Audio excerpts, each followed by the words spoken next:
Well, good evening, everybody. Welcome to the Denver Bronco Roundup podcast. We're brought to you by Rocky Mountain Sports Network. We have an amazing sponsor named Morgan Trinkets.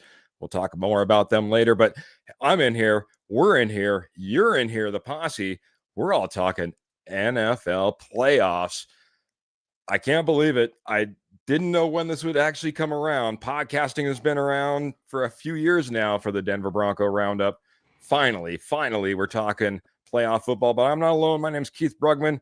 I'm going to welcome you to the gentleman on the screen. First and foremost, I want to say hello to the guy down below, Mr. Jody, the Judge Moncrief. How we doing, Judge? What's up, everyone? Nervous, I guess, anxious for Sunday. I think we have a good chance. If we play our style of football, I think we can pull the upset of the weekend. Whoo. Got one on board for an upset of the weekend. We'll see if it's three across the board, but I'm going to say hello to the guy right next to me, Mr. Trevor Rocket Man Salzman. How we doing tonight, Trevor? Doing well. Hope everybody's in Bronco Country is doing well, and hoping everybody's able to celebrate this. The Broncos being back in the playoffs for the first time since 2015. Enjoy it, celebrate it, and hope for the best. And I mean, it's time. Let's get this game going, and I think we should all be looking forward to it and seeing how this Broncos team is going to be up against a challenge, because that's what it is in Buffalo. It's a challenge for this team. Yeah, absolutely. It's going to be a challenge, man. You don't go in as the 7th seed, taking on the 2nd seed, and don't expect a challenge, man. They didn't get there by accident. They've had one heck of a season. The Buffalo Bills are legit. We'll have to bring our A game, but you know what? Regular season records don't matter anymore. We're all with 1 win or 0 wins, 0 losses, looking for that first win, that only win that matters. And whether you're the Denver Broncos or whether you're the Buffalo Bills, it's one and done. It's one and done. You're putting it all out there on the line. Last time these teams met up, gentlemen, we were hearing things like Russell Wilson drops back, spins, corner of the end zone, Cortland Sutton, touchdown. I mean, what a game that was that we pulled off the win, the victory versus the Buffalo Bills. It's going to be a matchup. It's going to be a matchup. 2 completely different teams now, and it's going to be one heck of a matchup. I'm going to jump into the posse. I'm going to say hello to a few familiar faces, maybe some new ones that might be coming in as well, because we've been getting that quite a bit as well. But Ernie Mays, here's a man that's been with us for a while, saying, "Go Broncos Country only." Bo Nix for 6. Bo knows 1-0. I like that. I like that a lot, buddy. Scott Sigley coming in and saying, Broncos are Buffalo bound for the win. Yeah, today is a travel day. Today's the travel day, man. So it's really those nerves that we all have, the nerves that Jody talked about, the nerves that Trevor talked about, the ones that I have, the ones that maybe you have, Broncos Country. They're in the stomachs of those players a little bit, those coaches as well, as it's really about time for it all to get started, right? For time for it all to really matter. Hello, Keith and Jody and Trevor. Hello, Ernie. Michael Ronquillo jumping in here as well. Talk about a gentleman who's been with us for a day or two. Been with us for quite a long time. Good evening, Keith, Trevor, and Jody, and go Bo Broncos, orange and blue hearts, mile high salute, and one heck of a mile high salute to you, Michael Ronquillo. Good to see you this evening. A newer face over on YouTube, David McElrath, coming in and saying, Denver Broncos, hashtag 1-0++. So, yeah, I like this, man. Faith, family, and Broncos country. Gonna have to have a little bit of faith, man. We're gonna go ahead and we're gonna break this down in two halves this evening. We're gonna talk about the Broncos offense and this Buffalo Bills defense. This is gonna be a big matchup. This is gonna be one that, I mean, honestly, you look through this Buffalo Bills schedule and the amount of times they put up 30 or more points, it's a little bit nerve-wracking. Meaning this Buffalo Bills defense, Bo Nix needs to go out there. Sean Payton, the running game, the receivers, they need to go out there and attack. Jody, I know that there's a million different ways that we can start this off, but this this Broncos offense versus this Buffalo defense, what do you want to talk about first, man? Third down, I think, is going to be key for this offense. You got to keep drives going, ball control. You got to keep Josh Allen off the field. And I would hope that Sean Payton's been saving the run game all year for this type of game. I don't know that he has, but we can all wish. But Buffalo is a defense that you can throw on. Stuff I've heard this week and a little I've watched, they're very susceptible to the screen game, which Denver runs a lot and does it very well. So that can be key. But I think running the ball, you've got to be able to run the ball, stay on the field, eat clock up, and score when you get in the red zone. That's going to be the key. Yeah, I think that's one of the keys. That's one of the ways you can go after this Buffalo Bills defense. Paul's coming in and saying that's our advantage, this Broncos offense versus this Bills defense and special teams, because we do have a fairly good special teams unit that we don't always talk about. Trevor, when you talk about this Broncos offense versus this Buffalo defense, what are you looking at? What do you see first and foremost? Yeah, I mean, I don't think this is the game to get the run game going if you're the Broncos, honestly. Just because, Buffalo, they're 12th in yards and 10th in touchdowns, rush defensive wise. So I think this is a game where Jody kind of nailed it earlier when he said, passing the football, this should be this is going to have to be a Bo Nix game, in my opinion. He's going to have to get the ball. He's going to have to be efficient.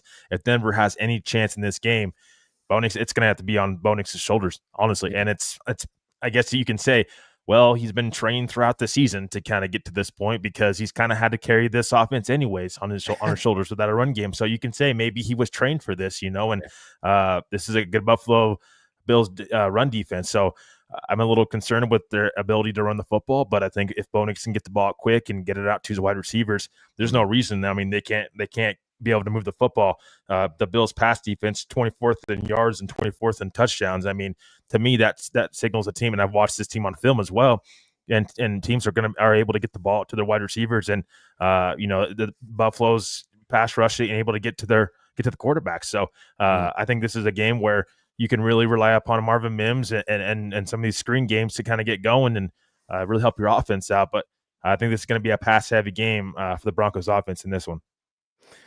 I'm going to weigh in as well, man. I think this absolutely has to be. If you look at this Buffalo Bills defense and the way that they performed, and again, going back to what you said to begin with, Trevor, the way that we've made Bo Nix shoulder this responsibility way too much.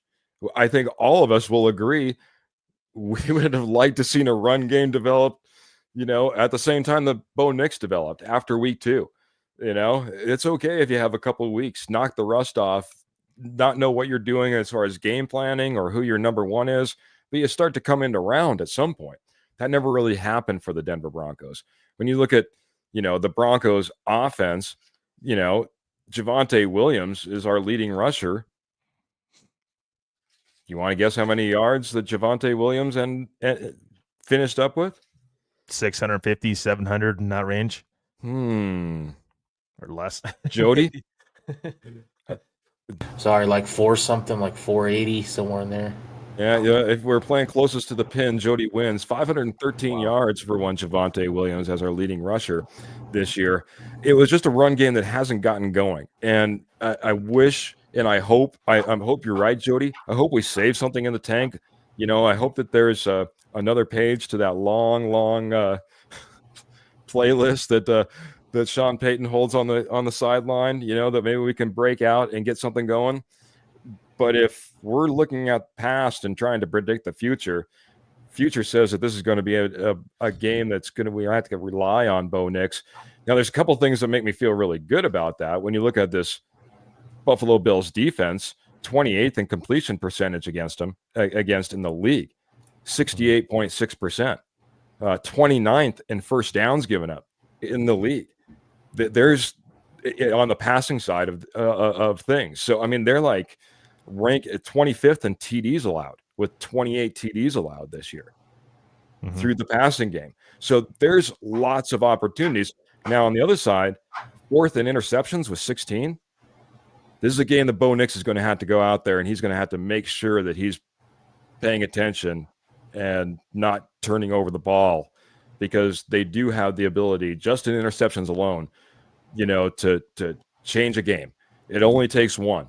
When we're talking about turnovers and special teams, the things that we don't, and penalties, the things that we don't necessarily talk about, let's not put ourselves in position. I think this is going to be a big Bo Nix game. I'll go back around the horn just the way we started. Jody, you said that you wanted something left in the tank, something, maybe another page in the playbook for the run game when it came to this game. When it comes to that, talk about it, man. If that's the case, is this the 3-back system just, again, better incorporated into this offense? How do you see this run game being able to, dictate the game versus the Buffalo Bills, if that be the case? I think it's probably you're gonna see McLaughlin with sprinkles of Estime. I think you're gonna get a Cincinnati type game where Williams doesn't get carries, but he's in on 3rd down pass blocking and different things like that. But it's the wild card. I don't really know, because Sean Payton, I don't think really knows. It's however he wakes up and what he feels, I guess, because he has not committed to one guy all year. Estimating no carries against Cleveland, and then comes back and gets the bulk of the carries last week. It makes no sense. All over the Cincinnati, board. sorry. It's okay. We all knew what you meant. We all knew what you meant. Again, Cincinnati, and then, obviously, it's been a mixed bag all the way across the board. It is tough to try to put your finger on it, even if you want it to come out, even if you want that to be predominant. Is it going to be our leading rusher, Javonte Williams, who seemed to have a resurgence in this last game?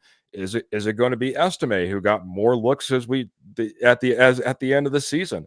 Is it going to be McLaughlin, who seems to start every single game, but doesn't necessarily end up being the guy throughout the game? It's tough to put a finger on exactly who it's going to be, or if it's going to just continue to be that 3-headed monster. Would be nice to see some balance in there. But before I go to Trevor, and before we start talking about, the passing game, just got to jump back in to the posse, say hello to a few more friends. Ian's coming in. He says, and our D getting after Allen. Yeah, we're going to be talking about the Buffalo Bills offense versus this Broncos defense in the second half of the show, in the last 30, I guess you could say, or 25 or so, because we got to get our final predictions in as well.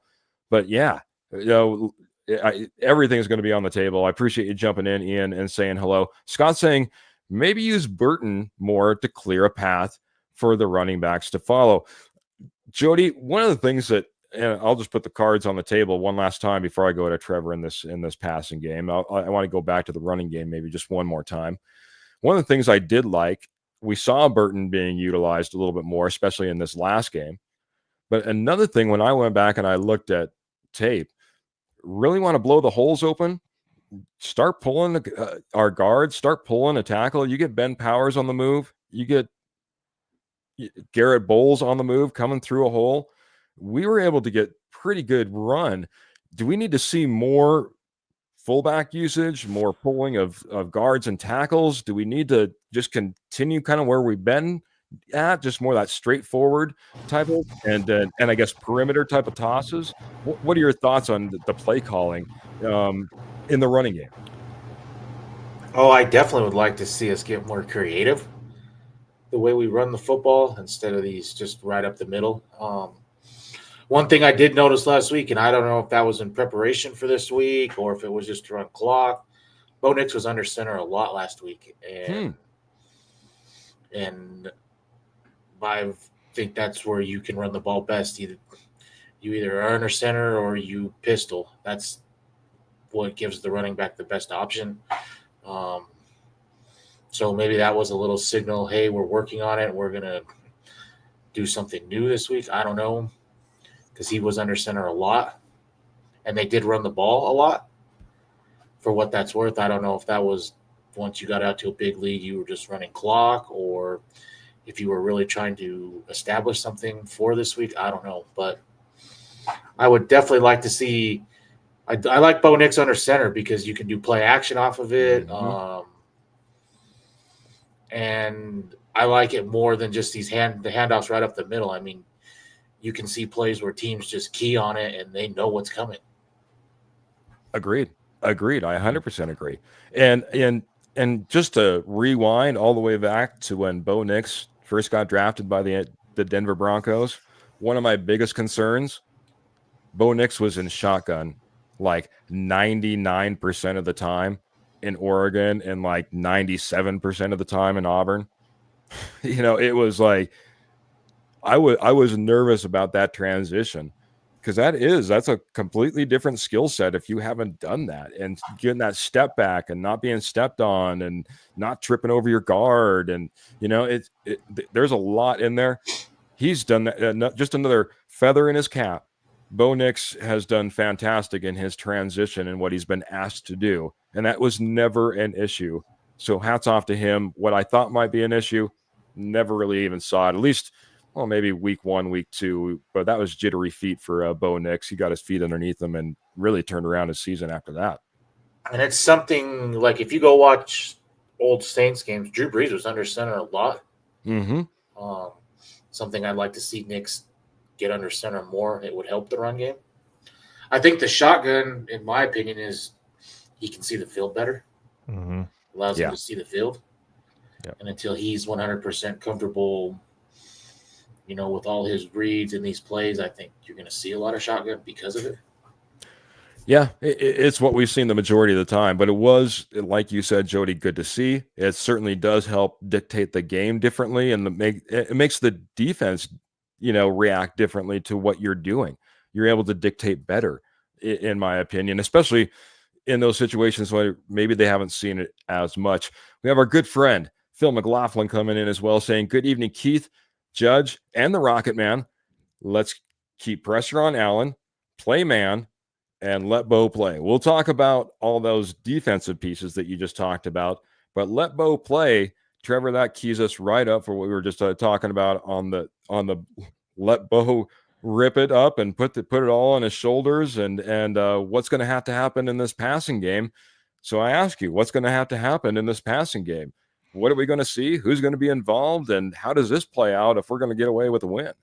Yeah, I mean, I think first and foremost, you got to start with Courtland Sutton. I mean, anytime this Broncos offense has been successful, Courtland Sutton's been a big part of that, and that's Bo Nix's favorite wide receiver.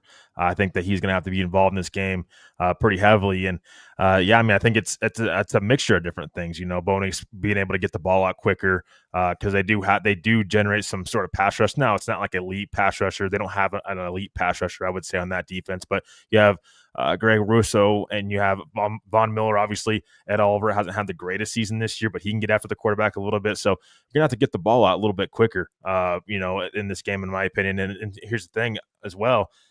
I think you're going to have to, run, use screen games, and your Bo Nix is going to have to get outside the pocket a little bit too. I want to see Bo Nix on the run, not necessarily taking off to run per se, because I don't think we're going to see that like he was against the Chiefs this past week. But I do think I want to see Bo Nix outside the pocket a little bit more, because I do think right now, I do think that that's one of his strengths. When he's outside the pocket, he does make some pretty good reads, and they're going to pressure him, I think, in this game too, especially if he become more pass heavy, which I do think the Broncos will be in this game, because at this point in time, this late in the season, I don't think we're going to see this run game completely turn around and start getting it going, and Sean Payton sticking to it right now. I agree, man, and we already were in agreement with that.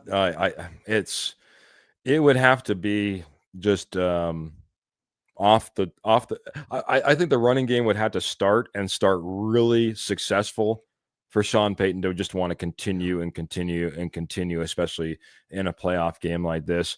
In a playoff game that you might have to be keeping up. Michael Ronquillo, he came in when he said hello. He dropped 100 stars. I had to check off to the side. But he tees up a couple more for you, Trevor. I would like you to answer. He comes in and says the Broncos need to do more RPOs with quarterback Bo Nix. And he also says, I think Sean Payton is waiting for the NFL playoffs to bring out big plays. What are your thoughts on that? Do you think there's a little bit held back? Do you think we'll see some big plays from Sean Payton maybe we haven't seen drawn up before through these 17 games? And you think an RPO type of offense is what would be successful against this Buffalo defense?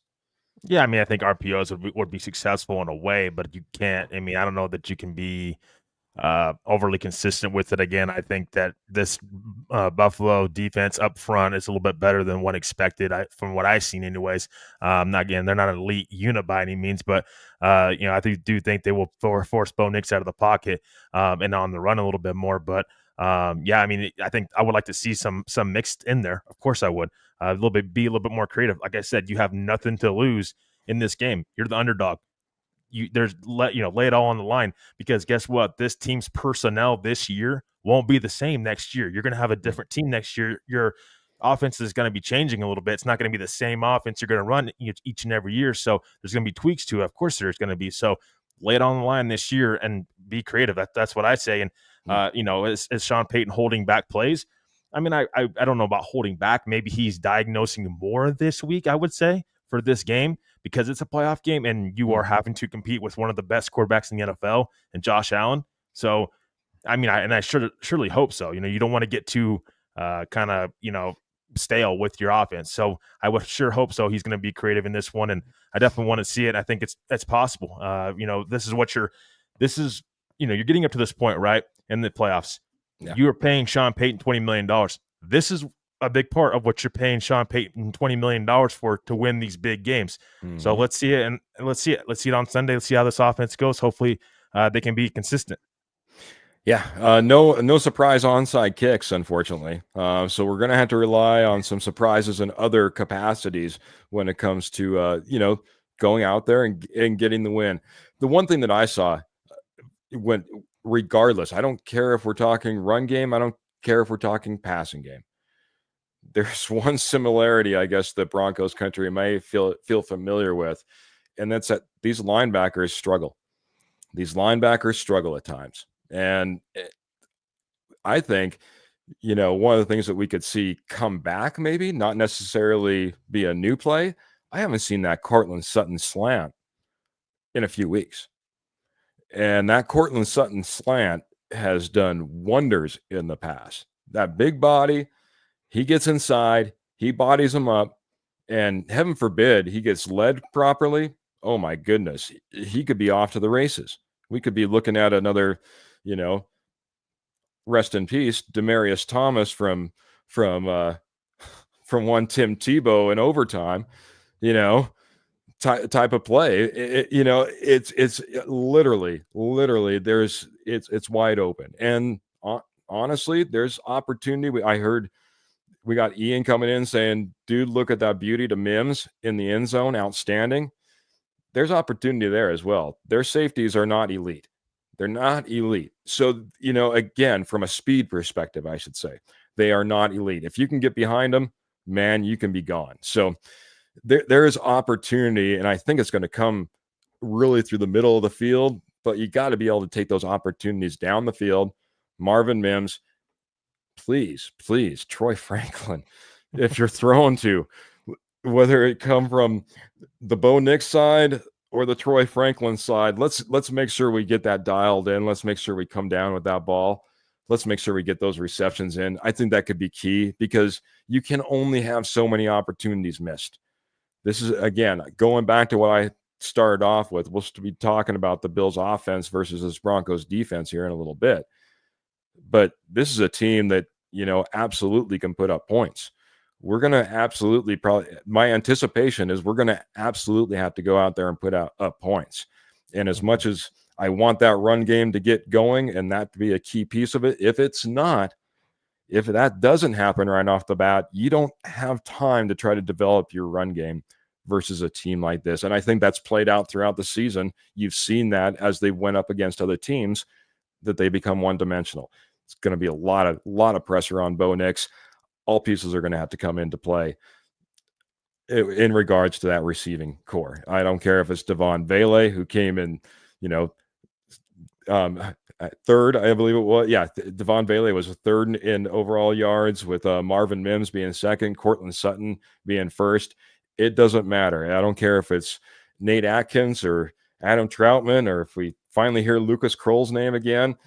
They all need to be involved in here, man. Let's get little Jordan Humphreys going off.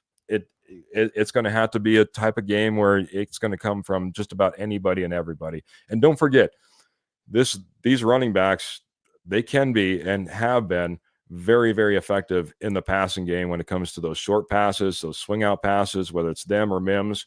That's been has been a key component of this offense. Expected a lot of that as well from Bo Nix. Dump off passes to the outside. So I don't know. That's my 2 cents, I guess you could say, on this passing game. Just surfing the comments really quick. We got good friend Patrick Wiltsey coming in here saying, "Aloha, boys." Aloha, Mr. Patrick Wiltsey. Oh, coming in from Hawaii. Patrick, appreciate you so much, man. Different time zones, the whole 9 yards. You're always tuning in. Appreciate you very much. Been another long-time viewer, long-time listener. And if you don't know, you don't know, but now you know. Lion Coffee. Check out Lion Coffee as well. That's all I'm going to say. Lion Coffee, most fantastic coffee out there. So, Phil McLaughlin coming in and saying, "Go for 2." Is this? I'll just go around the horn really quick. Trevor, is this a go for 2 game? If it's down at the end, let's say this is a 1-point game, less than 20 seconds on the clock. Do you kick the field goal or do you go for 2? I think you got to trust and risk it for the biscuit and go for 2 because you got to lay it on the line. I would be going against what I've been saying this whole time going into Buffalo. You've got to be aggressive. You have, lay it on the line. I know, if it's a type of situation against Cincinnati, you trust your defense or you going for 2. It might be a little bit, it might be tough, but I still think that you just got to trust your offense and you got to trust Bo Nix. I mean, how do you trust Bo Nix to throw 40 plus times a game, but you don't trust him to get you 2 points? So I do think that depending on the situation, of course, you don't know where, going for 2. I'd be aggressive. I think you got to be aggressive in this game. And for one, Keith, what I was going to say a little bit earlier was you don't have time to be inconsistent on offense either. I mean, when I say that is the Cincinnati game, the Chargers game, your offense had one really good half. And then the other half, they went kind of inconsistent and they weren't able to move the football.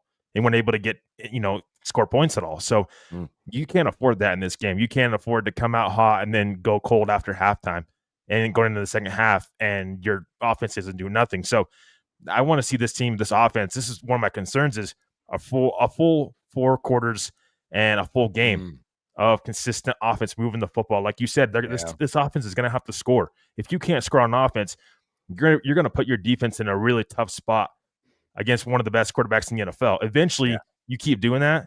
Eventually, he will hurt you.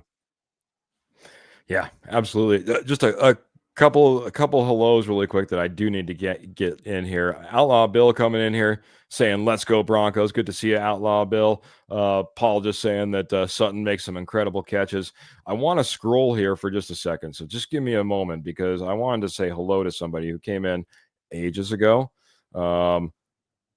but it was, and I thought I had it. Oh, goodness. Mr. Kenny Kirkpatrick of the amazing K&K Sports Show, man. Boy, I just scrolled, and you guys are just blowing up the chat this evening. No surprise, because we're talking Broncos in the NFL playoffs, man. Hopefully it doesn't take us long, again, to be talking about it, as it has been since we've since we've last been here, since 2016. But our good friend Kenny Kirkpatrick saying, good evening, Keith. Good evening to Trevor, and good evening to Jody. All aboard the Knicks train. Next stop, Buffalo. And thank you very much, Kenny. Kenny's been along for a lot of the ride. He's stepped in, he's hosted, he's co-hosted, he's came in being the stepfather. And if you guys don't know, he's part of the amazing K&K Sports Show. You got to check him out. They have fantastic podcasts. It seems like every night of the week. Just go over there, check them out, and give our friend a little bit of love as well. Who else we got in here? New name, Mikey Jr. coming in saying Bo Nix should throw those one-on-ones to Sutton more, because Sutton be mossing them.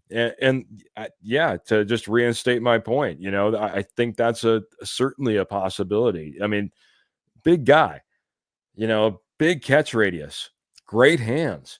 If you can get even a shoulder in front of one of these guys, Sutton is your guy for 5 to 7 yards all day long. So yeah, move the chains, get it to Sutton. That could be huge in this game, man. Another huge thing for us over here at the Denver Bronco Roundup podcast is our amazing sponsor, Morgan Trinkets. Morgan Trinkets has over 34 years experience selling Southwest jewelry, Southwest pottery, and estate gold at wholesale prices. Once a nationwide company, now they're just in your backyard. Northern Colorado, Southern Wyoming. They're touring all around, doing amazing shows, gem shows, fair shows, you name it. Check them out. They may be in your area, but if you can't get to one of those shows, just head on over to Etsy, type in Morgan Trinkets Co. That's Morgan Trinkets Co. And you'll see, well, some of what the amazing Pearl has to offer. You got to check out what they have. Again, Southwest jewelry, Southwest pottery, estate gold at wholesale prices, silver as well, all sterling silver, 100%. And guess what, guys? If you guys and gals, don't forget about the gals, because guess what? Before you know it, it's going to be, well, Valentine's Day. So if you're looking for some jewelry, anyway, hint. Anyway, all orders over $50 shipped absolutely free, and they take all major credit cards. Check out Morgan Trinkets. That's Morgan Trinkets on Etsy by just typing in Morgan Trinkets Co. That's Morgan Trinkets Co. Check them out today. Appreciate it all. Trevor, we talked pregame. We talked behind the curtain before we went on. He said the first thing we're going to do is talk about the thing that we didn't talk about. Trevor, we had a few accolades I just want to get to before we start talking about this Denver Broncos defense and how they're going to handle this Bills offense, because the All-Pro list came out, and I know that you took a good look at it. You saw some names, and there's some names we need to be proud of. And then I got to get over to good old Michael Ronquillo, because he's blowing up a stat line that if I wasn't going to get sued, I'd say that's a stat of the night. How's that? All right. Anyway, Trevor, what do we got for All-Pros? Yeah, so the Broncos had 5 All-Pros that were named today. First team was Pat Surtain, Quinn Meinerz, and Marvin Mims on special teams. Second team was Zach Allen and Nick Benito. So congratulations to those guys. Fantastic season, and all I'm going to say is pretty good, for this team supposedly having one of the worst rosters in the league. I mean, that doesn't seem like that's one of the worst rosters in the league to me. So congratulations to those guys, and fantastic, and hope to see more for these guys. Yeah. Jody, the recognition that we've been looking for a couple of those guys on that list. It was nice to see those second teamers, even though the second team, get recognized in Zach Allen, Nick Benito. Yeah, definitely. All deserving. I do want to say I think the Pro Bowl's a joke. How you can be first team All-Pro Quinn Meinerz and not make the Pro Bowl, but yeah, it is what it is. I mean, it's a flag football game, anyways. What's he gonna go? What's he just what's he going to do? This is true. This is true. Well, if Michael Ronquillo doesn't drop the stat one more time, it'd be crazy. But this is a crazy stat. This is kind of one of those out there stats. Yeah. Sean Payton, I heard this as well, has 30 wins and 12 losses. That's a 71.4 winning percentage against what? Bald-headed coaches in the NFL playoffs since 2017. So if that's a stat line that ends up playing out for the Denver Broncos, well, Sean McDermott has less hair than I do, and I usually cover it up with this here Broncos cap. So that being said, let's hope it works out in our favor. Michael, I appreciate you bringing that stat in. I've seen it a few times in the comments, and it's a good one. It was worth talking about this evening. But also we're talking about, Jody, I'll start with you, man, because we went on a long tear as far as talking about the wide receivers and Bo Nix and the passing game. But this Bills offense, this Denver Broncos defense, just as important as what we just got done talking about. This is a huge matchup. I want to preface it by this. We were talking about, well, at one point, maybe a leading candidate in Rookie of the Year and one Bo Nix. Well, we have a leading candidate in MVP of the NFL in one Josh Allen that we're going to be going up against this Sunday as well. So talk about it, man. How this Denver Broncos defense, how it matches up against this Bills offense, man. How's it going to play out, buddy? You've got to be aggressive pass rushing, but not over aggressive. You've got to keep him in the pocket. You've got to attack the ball, not Josh Allen. I mean, he's 6'5", 245, 250. He's only been sacked 14 times this year. He likes to roll out to his right. That's where it starts for me. You've got to stop this run game and keep him in the pocket. You've got to be aggressive. You're a blitzing man team, but you can't do it recklessly because he will just eat you up running the football. I mean, he has, 12 touchdowns, 500 and some rushing yards. You don't want to get in that game. He still, in my opinion, when he stands in the pocket, he is not an elite, thrower of the football. I mean, he's only 63% comp. They don't have elite wide receivers out there, but what they do is what Denver is not good at, and they like to throw over the middle. They like these little rub routes. That is something I would like to see Denver, fix somehow. But it starts with stopping James Cook in the run game and keeping Josh Allen in the pocket and making him throw from the pocket. I trust that our secondary can cover their wide receivers all day.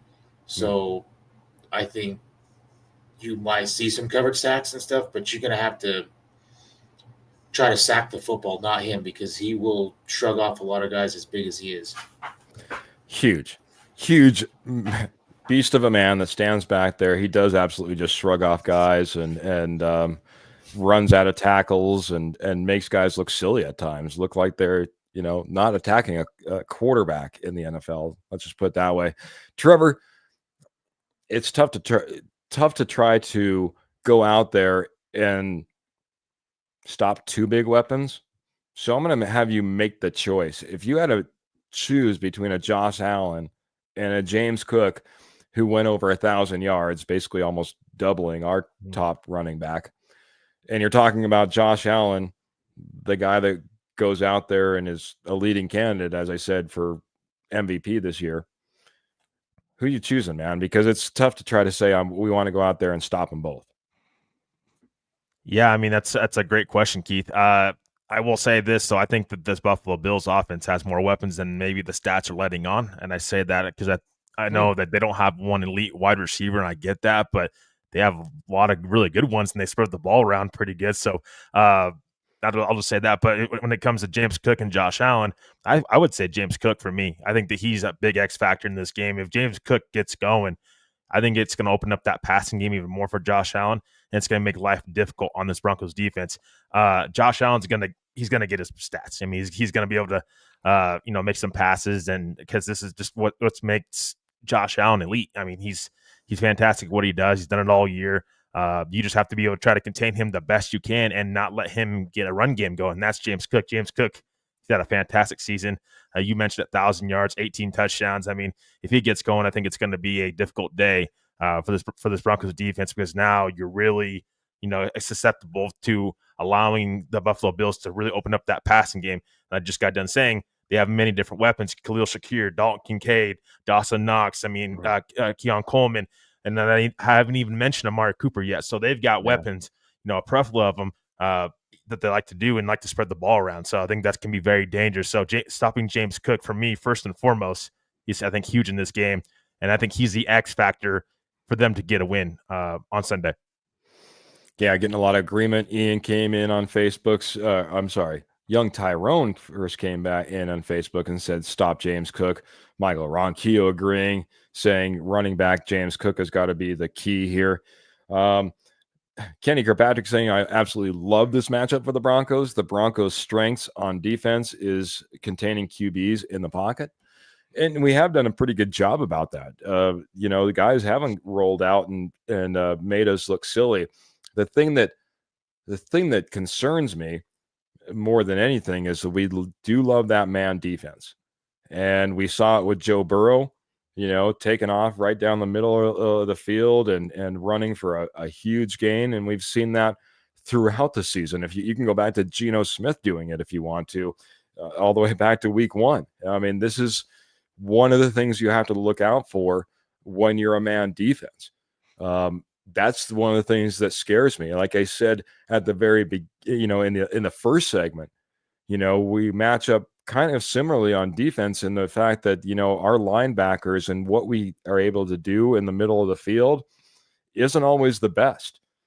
Buffalo, they don't do that the best. The Broncos, they don't do that the best. And so, like you said, whether it be those rub routes that we see from time to time, or really what I look at, they get bunch formations, they get a lot of motion in the backfield last moment in order to get into those bunch formations, or run out of almost a bunch formation that way, get a little swing pass going. They are very, very creative in what they're able to do. Mr. Brady in the offense, he's got it clicking. So it's going to be an absolute challenge. But if you had to pick your poison, I'm in agreement with every single what you said, Trevor, and what the posse's kind of agreeing with here. You got to get that James Cook, checked and in line if at all possible. And to be honest, it's not their only running back either. They have a couple of guys that can spell James Cook as well. So, this needs to be a focus, because honestly, it's one of those things it's tough to go out there and say, hey, I'm going to go out there and stop Josh Allen, the MVP. You know what I mean? And then I'm just going to let Cook run all over us. And, I don't know if that's necessarily the best formula. I do got to say, because we had Ian coming in here, I think it was, saying Cooper. I think the pressure needs to come from in the middle. Mm-hmm. I'm talking a John Franklin Myers, a Zach Allen, a Roach. These are the type of guys that I want in there and getting pressure, mainly because I also think these are the type of guys that can also bring down a Josh Allen. I'm a little bit worried about a Jonathan Cooper trying to take on Josh Allen. I'm a little bit worried about even a Nick Benito trying to take on a Josh Allen, just because that's how impressive of an athlete and size of an athlete that one Josh Allen is. Got to say hello to Karen, saying, good evening, all. It's going to be a great game and can't wait. And absolutely cannot wait. This is a question. I'm going to throw this over to Jody, because he's been off mic for a moment or two. Who do we put PS2 on? Jody, who's he going to match up against? I think he's going to cover different guys. I think you're going to see him on Cooper a decent amount, but I think you're going to see him on Shakir a lot. I think Shakir's their leading wide receiver. So, but I think he's going to kind of float wherever. I mean, because they don't have a true number one wide receiver, so I don't think that it's really, in my opinion, going to matter. I mean, they've got three guys that are really about the same, so I think you're just going to see them in different packages cover different guys. I can see that. We're not looking at a Jamar Chase type of situation. I'll 100% agree with that. Trevor, how do you feel it's going to be, man? Who do you see PS2 matching up on? Is it going to be more like whoever is on that side of the field, or is it going to be more of a lockdown type of situation? I think it's a lockdown situation to start the game, but I think we could very well be in a situation, and this is what VJ, in my opinion, should do. One of those things you have to keep an eye on. The Broncos defensive staff here is if someone starts getting hot, and that's like Dalton Kincaid or something, or Dawson Knox. Maybe you move PS2 over to the tight end, over there and line up against Dalton Kincaid and try to stop him. Maybe it's one of those. If one of their weapons gets hot, that's the guy you start moving PS2 over against, because it's all out, or it's all or nothing. This is a season. You have nothing to lose. You might as well put PS2 up against Dalton Kincaid, or do you want Dalton Kincaid to continue to beat you because your linebackers can't cover? That's one of those things where that's where I would do. But to start the game off, I think he'll start off on Amari Cooper, just based on the experience. But I think that we could see PS2 be moved around a little bit, depending on if and when one of those weapons for Josh Allen gets going. Yeah. I could see that, man. We're talking hot hand. We talk about the hot hand on offense, giving it to the guy who's, hey, if that guy's knocking out 6 yards per carry, just keep giving him the ball. If all of a sudden the hot hand is Amari Cooper or Keon Coleman, or, I don't care. Dalton Kincaid, like you said, it doesn't matter. Go ahead, get the guy out there and get him covered up with your best guy. You don't have time. You don't have next week. You don't have next week to get it right. So, Michael, I agree with you. James Cook was one of the running backs I wanted here on the Broncos as well. So it was a great prospect coming out. It's unfortunate, I guess, for us that he's really turned around from last season. Yeah, he was a guy that had issues catching the ball. Just swing pass after swing pass dropped. He was a guy that had trouble with fumbles. If you were to go back to the last game we played, the Buffalo Bills, he got benched and ended up coming back because of a fumble. So James Cook has turned his season around that way. And then I think it's really taken a little bit of pressure off of Josh Allen and the quarterback sneak, because even though he only weighs in at like 195 pounds as far as the stat sheet is concerned, he's been a guy that's been punching it in the end zone left, right, and otherwise all season long. And that's a little bit of what Josh Allen used to do, especially at the goal line, taking a little bit off of that. So Big E Bronco, we're doing fantastic. I can't believe how much this is already how quickly these episodes go by, and how much I don't get to talk to everybody that comes in here and get caught up on all these comments. But we got to say hello to one more that I saw shoot up on the screen. We're going to make it a 4 horseman night. That's Mr. Albert Knopper saying a big win for the Broncos.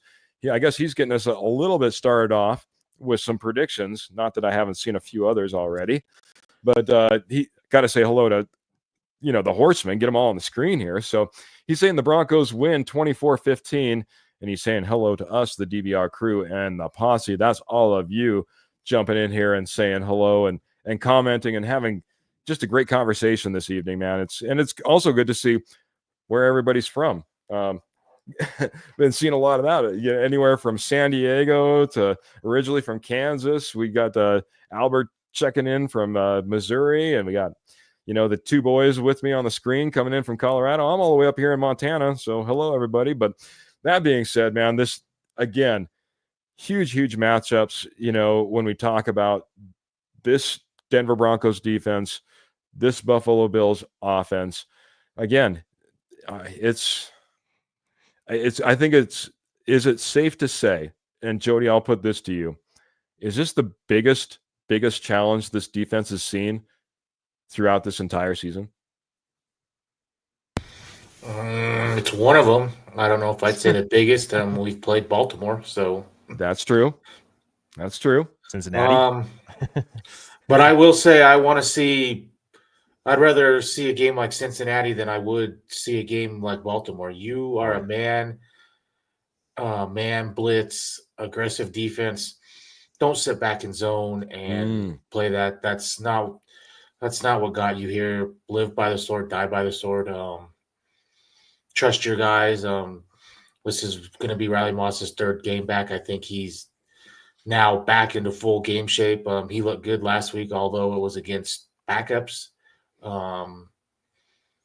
And even against Cincinnati, he had tight coverage on Higgins. Burrows was throwing dimes, and some of those you just aren't going to stop. It is what it is.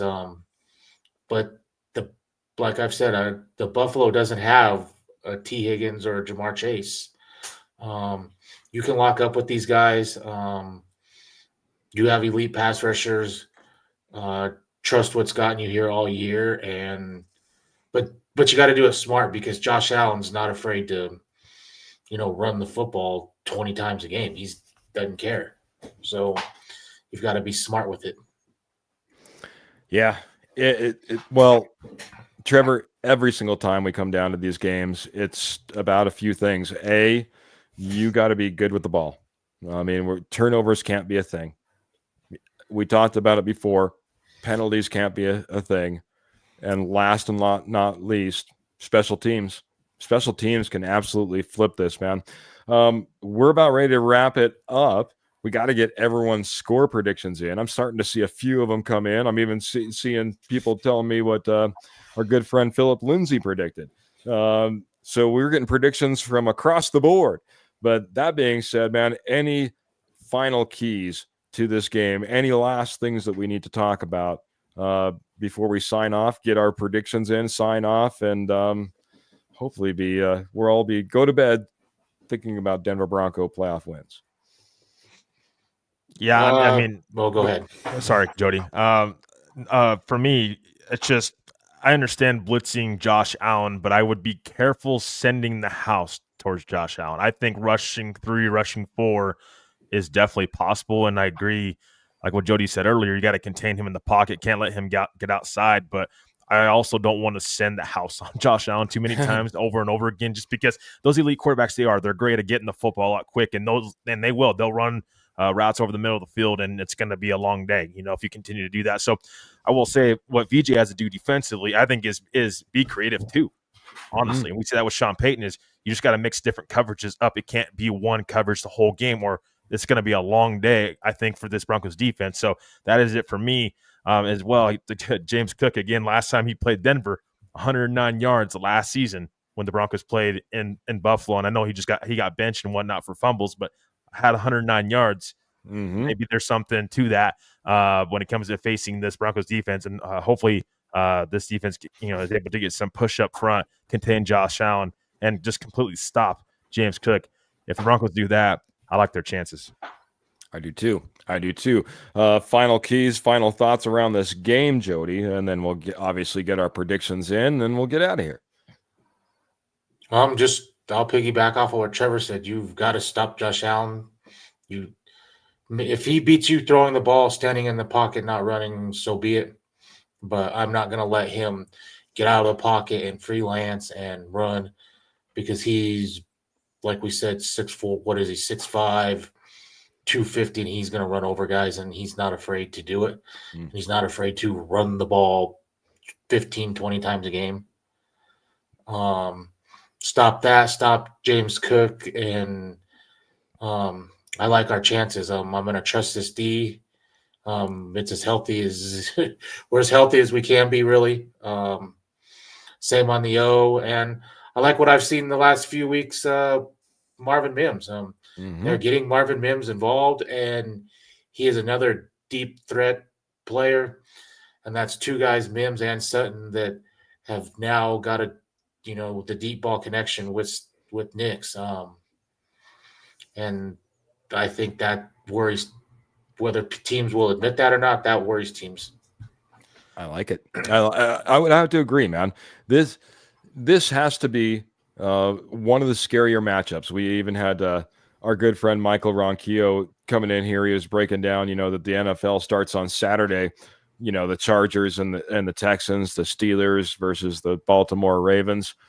When you start talking about this AFC, the Broncos are probably one of those scariest teams to go up against, man. One of the things, and I led into it a little bit, but it's one of these games, in my opinion, it's going to be like one of those heart attack type of games. It's going to be one of those edge of your seat type of games, because I think it is going to come down to some turnovers. It's going to come down to some special teams plays. It's going to come down to some larger plays down the field. And that could be from both teams at times. But I think the Denver Broncos, in all of those in all three phases, or any capacity that we're talking about here, have the ability to go out there and compete at that level. We've seen it. We've seen turnovers happen. We've seen big plays on special teams. We've seen big plays on offense. We're going to have to see a lot of that, and I think we will see a lot of that. This is going to be a fantastic game. I can't wait to watch this. I can't wait to be post-game, going live, reacting with all of you guys. We're going to get into predictions, and I'm going to start off. I'm going to go into the chat. I'm going to see what I can see. If I'm going to scroll for just a second. Ernie Mays is coming in. I see this one right off the bat. Broncos 31, Bills 22. Love to see it. I think it's going to be one of those high-scoring type of games that we're going to need to see. Young Tyrone coming in saying Broncos 31, Bills 24. I'm sorry, Broncos 31, Bills 24, just as a repeat on that one. Our good friend Karen coming in on YouTube saying Broncos 31, Bills 30. We win on a last-second play is her prediction. Man, whew, that's that edge of the seat heart attack game I'm talking about, Karen. That's exactly that cute. I should have just queued that up when I was talking about it. Phil McLaughlin coming in, beat the Bills 24-21, and then head to KC and knock them out. I love it, Phil. I love it, Phil, because I like that matchup. I said, when we were starting to make this playoff run, if I had to go up against one team in the AFC, I would have chose the Chiefs. I would have chose the Chiefs mainly because of how we played against them already. Well, now a couple times. Roy's coming in here. Roy's being the man of reason. There's an 8.5-point spread on this game, boys and girls, and he's coming in here right about that spread. He says, I said the Bills over the Broncos 24-17. Hey, if that be the case, we will be talking about how great of a season this Broncos team still had. Way over expectations. Kenny's coming in here and saying Bills 30, Broncos 27, but could easily be the other way around. Kenny also being a realist, but giving us a chance. He's saying my bold prediction, if the Bills beat the Broncos, they will be in the Super Bowl this year. This will be the toughest test for the Bills and a huge chance for an upset for the Denver Broncos right here. Seeing if I had Paul's coming in here. Paul's coming in with a 28-24. Broncos D steps up big. Broncos get the win. Scott's coming in here 28-24. Bring on the Chiefs in week 2. And I think that's about it. I'm going to go ahead and I saw Jody, you threw on your mic. Might have one more thought, and then I need to get a prediction from you, sir.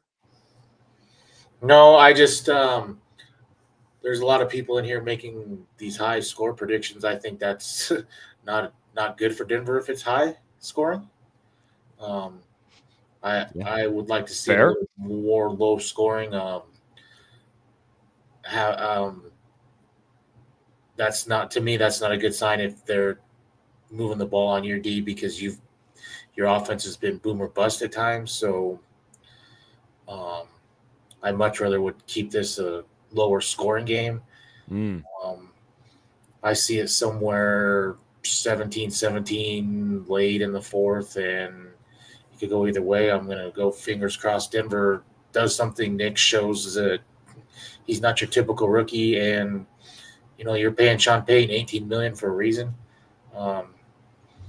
He's got a lot of playoff experience. He's won a Super Bowl. That's where I think these stats of the last rookie quarterback to win on the road was Russ in whatever 2012, and rookie quarterbacks don't win a lot. I mean, name me the last rookie quarterback that has 61 starts and had a Super Bowl winning head coach. That matters in these type of things, and I'm going to lean heavy on that. Fair enough. And your score prediction?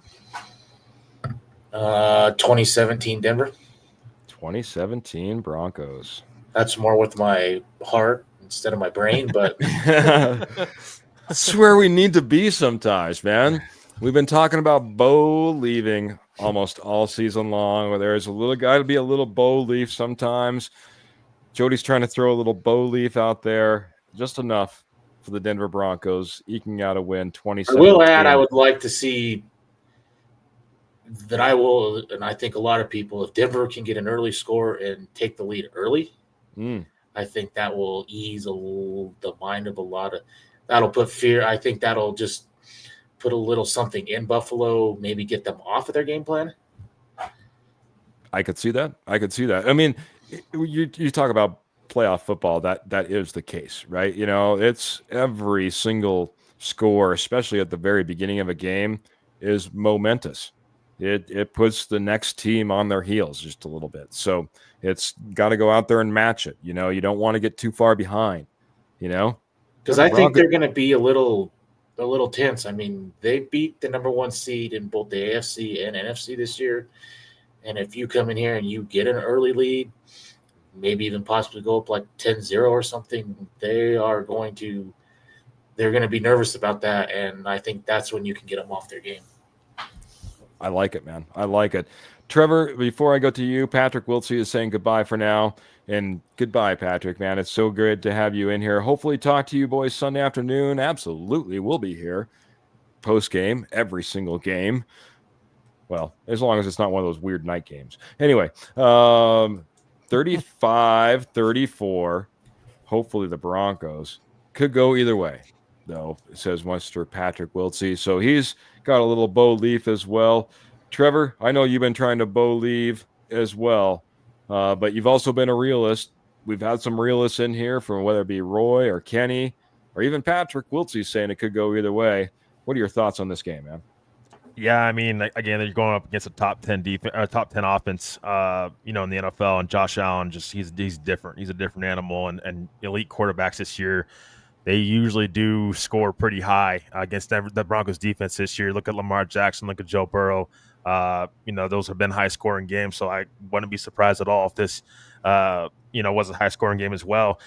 I mean, there's just so many matchups that you're wanting or you're concerned about. For me, another one is, and it's one I'm going to be watching closely, is Jaquan McMillan versus Khalil Shakir in the slot, because Khalil Shakir is maybe not a number 1, but he is a guy that is a very good slot wide receiver, and I think that he could be a guy that could possibly hurt your defense. And he's Josh Allen's number 1 target. I mean, he leads that team in targets with 100 targets this season. Yeah. So he leads that wide receiver room. So that's a matchup I'm watching. Another thing that kind of concerns me about the Broncos is the lack of playoff experience. I know they have Mike McGlinchey. I know you have a couple guys on this roster that have playoff experience, but this Buffalo Bills roster has, I think, even more. And so that's one of those things where they think they have that on their side. I know Sean Payton has, experience in the postseason. I get that, but it's different with the players and with the rookie quarterback going on the road. So I think this is going to be a 31-21 Bills win.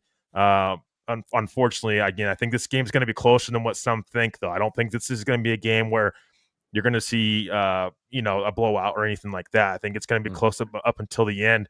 But the Bills, I think, will, unfortunately, for the Broncos, will be able to nudge this win out. And they're the number 2 seed for a reason. I mean, we have to acknowledge that, how good they were this regular season, and they have the number 2 seed. So, there's a lot on their side in this game, a lot more advantages, I would say. But still a successful season for your Denver Broncos. If that happens to be the case, you're absolutely right, man. And you're absolutely right. You've got to give it up to the Buffalo Bills, 2nd seed. MVP caliber quarterback, go out there and, are one of the most dynamic offenses or the most prolific offenses this NFL season. They can get it done in a lot of different ways. That's why I said I think this is going to be an edge of your seat type of game. This is going to be a, heart attack type of game. No, don't have a heart attack, please. Everyone be healthy. Take care of yourselves. But that being said, if the Denver Broncos are going to pull out a win, and, I said, get behind this team, cheer them on. And maybe this is me being more of a cheerleader than a great analyst and, predicting, like Jody says, with my heart, maybe a little bit more than with my brain. But if they're going to get it done, it's going to have to be one of those games. I think you're right, Trevor. And I think, Kenny's right. He's saying I think it's high scoring because you have to be aggressive and the Bills defense is not that good. You need to go out there. You need to get it done. And in my opinion, if it's going to get done, that's the way it's going to get done. I'm going to go ahead and put my prediction out there. I think this might be one of the highest combined scores of the evening. I got Denver Broncos on top in a 31-28 victory. It's going to be one heck of a game, and it's going to be amazing if my prediction comes true. So we're all pulling, man. Yeah. Bo Nix, this team, this offense, this defense, I didn't get into near enough stats, but man, this defense, we'll get into it more maybe at the end of the season, a few weeks down the road. But this regular season Denver Broncos defense, this regular season Denver Broncos offense has been something special. Can they be something special one more time? I'm hoping so. I'm predicting with my heart. I'm going out with a win in this prediction. Like I said, 31-28. And man, it's been a fantastic night. I appreciate everybody. So let's get final thoughts from you, gentlemen. I know that we'll maybe get some final thoughts in here from the posse. We're running a little bit over, but hey, it's the playoffs. Yeah. Maybe this is an overtime game with my 31-28 prediction. This is an overtime podcast as well. Jody, let's get some final thoughts in from you, and then we'll go around the horn. Just take the Baltimore game, for example. I mean, the final score doesn't show how close that game was in the beginning. Denver missed some easy completions to keep drives going, and they need to connect on those. The longer you keep this game close, the more Buffalo, I think, gets nervous and gets tense. And if not now, when are they going to do it? They get those feelings creeped in your mind. And you're paying Sean Payton $18 million for a reason. Go out there and show them why they brought you here. I'm nervous about this game, but I think Denver plays their type of game, not like they did on defense against Baltimore in zone. They have a good chance, and that's all I want. I do not want to see just a complete, getting destroyed unless we're the one doing it. I would like, if nothing else, if we lose and it's a Cincinnati type game, I would at least Bo Nix, he led the game winning their tying drive, 3 touchdowns in the second half. Something like that he can build off of in this offseason. And that's what I want to say. I don't want to, of 31-3 have to deal with that all offseason, and you were frauds. You beat no teams with winning records, blah, blah, blah, blah, blah. Well, as Garrett Bowles said in his post game after the last game, let the doubters doubt. You know what I mean? Let them doubt next year as well if that happens to be the case. We'll just take another run at it. Before I go over to Trevor, your final thoughts, I do got to jump in. I saw that Pearl joined us late. She had a little bit of emergency. We're hoping the best for her, and Michael Ronquillo is wishing her the best as well. Pearl, I'm glad that you're able to jump in the show. Please get to feeling better, and we certainly want you to get well. Trevor, final thoughts. We got to wrap it up, man. We're going OT. Yeah, absolutely. No, for me, listen, if the Broncos can beat the Buffalo Bills on Sunday, they have a chance. They have a chance to make a deep playoff run. I mean, that's a very good football team. And maybe Baltimore would challenge you. But is there any guarantee they're going to beat Pittsburgh? Like, you just never know. It's the playoffs. It's playoff football for a reason. You got a chance. I don't care if they've backed in. There's no backing in. This team earned a chance to get to the playoffs. And regardless of win or lose, you're going to have the playoff experience on your side. PS2, some of these younger players, PS2, Bo Nix, Marvin Mims, and even some of these veterans, Cortland Sutton, Garrett Bowles, they have that playoff experience going forward. That can only help this football team going forward as far as being able to know what to do in the playoff atmosphere. Because like Roy said, I think Roy said it earlier in our comments, playoff football is different. There's a different, speed of it. And so I think it's a great chance for this team to get a taste of that either way, either it's a win or loss. Again, I'm with Jody. I don't want to see a blowout by any means, and I don't think we will. I think we'll see this team compete, but keep your heads high because this team wasn't even projected to be anywhere close to the playoffs this year, and they are there. I mean, they continue to beat the expectations that are set in front of them. So, I wouldn't be surprised if they got a win in Buffalo. I wouldn't be surprised at all. There's something about young and hungry with this football team that has carried this team up to this point, and I wouldn't be surprised if that continued throughout the playoffs. And I think it could be a great time for Broncos country either way. I mean, playoffs, you lose and win, it's a great time to be in the playoffs and to enjoy this moment because it's been a long time. But I want to just thank everybody in the chat for being awesome. Everybody that's viewed during the show and after, we really appreciate you guys, and prayers to everybody out there in California too with all those fires. I know we had a couple people in the chat that were from California, right. So prayers out there to everybody dealing with the fires, and hope everything goes well for you guys. And just want everybody to know out there in California, you guys are in our thoughts and prayers. But Broncos victory on Sunday. Hope everybody's excited, and as always, go Broncos. Absolutely, Trevor. Absolutely. Karen came in here absolutely saying good night. All let's go Broncos. Got to bring your A game and get that win. Broncos know how to win.